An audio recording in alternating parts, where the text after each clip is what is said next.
tended to escalate when they realized their home was being invaded, and the only way to avoid the mass assaults directed in retaliation was to push them back and get the fuck out before the rest of the alien mutant cryptids could find them. With a crew that consisted of a total of 56 people in full combat armor, and with some in the personal power mech suits, the zoo would have to work hard to counter them. While true, it was equally true that the zoo would throw everything it had against them. He knew that because he had the experience to prove the fact. The last time he had been in there with a large force, it had been far more people who headed into Armageddon Gulch. 8 teams, which together made a total of 72 men, headed in independently to rescue the young and upcoming scientist Genesis Banks. Only 3 people escaped alive that time. The zoo had decided to get creative about how it killed humans, and if it had been an actual battle run by humans, it would have been considered the kind of failure that Stalingrad had been for the Russians. The bodies of humans and beasts had piled up, but the zoo eventually overcame the humans when they ran out of bullets. This time, there was an air of confidence those in leadership seemed to affect that he questioned, and not only because he was cynical.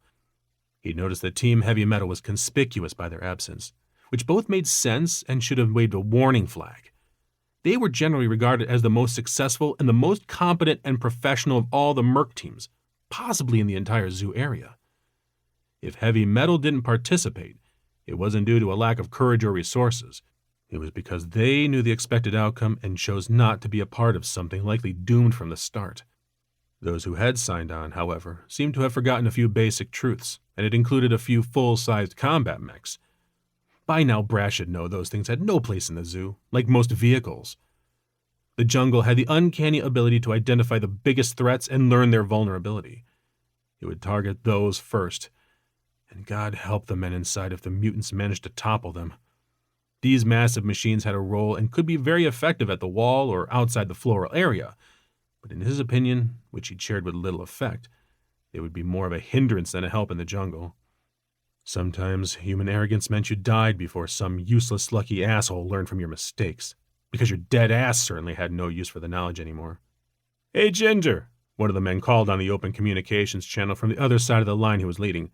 "You think you'd be able to rub some of that luck of the Irish over us?"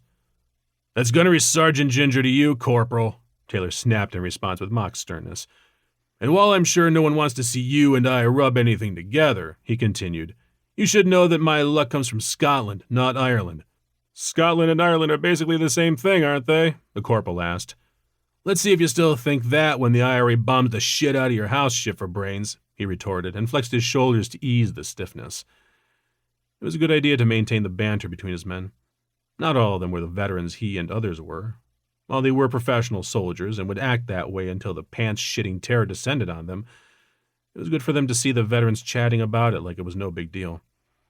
It would calm them and hopefully give them confidence that they would make it out of the situation alive. It might not improve their chances of survival that much, but being calm would improve their chances of being useful if there was a fight. And with a team this large, fighting was essentially a given. "Why would my individual retirement account bomb my house?" the Corporal asked. "That's not what he meant, dummy," one of the other veterans of the zoo interjected. "And you guys mind keeping this inane debate off the open channel?" "You could always simply turn your shit off," Taylor pointed out. "Sure, and miss it when you're getting torn to pieces by a horde of alien monsters?" the man, a captain going by the name of Pearl, asked. "Seriously? It's not like it's an easy thing to miss," Taylor responded sharply. "They're alien monsters, and they'll attack. Folks will shoot at them. That's honestly a big red flag if you know what you're looking for." "Fuck you. Keep this channel clear," Pearl grumbled. "Something crawled up your ass and it wasn't the luck of the Irish," the Corporal commented. "Scottish," Taylor corrected. "Whichever luck's of many origins," the man laughed. "But get your collective undergarments untwisted and let us banter for crying out loud." "I'm not saying you can't banter. I'm merely saying keep it off the open channels," the captain retorted. "We're all working on this together, and with the different teams there is a need for open communications that doesn't involve the two of you talking about—" "Bantering," the Corporal corrected. "Bantering about nothing," he finished.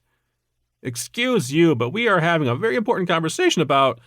the Corporal mumbled under his breath as he attempted to come up with something important about the previous conversation. "Retirement money," Taylor said, and came to the man's rescue.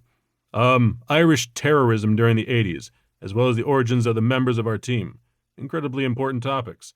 "What the fuck ever," Pearl said dismissively. "Keep it down. You're not my superior."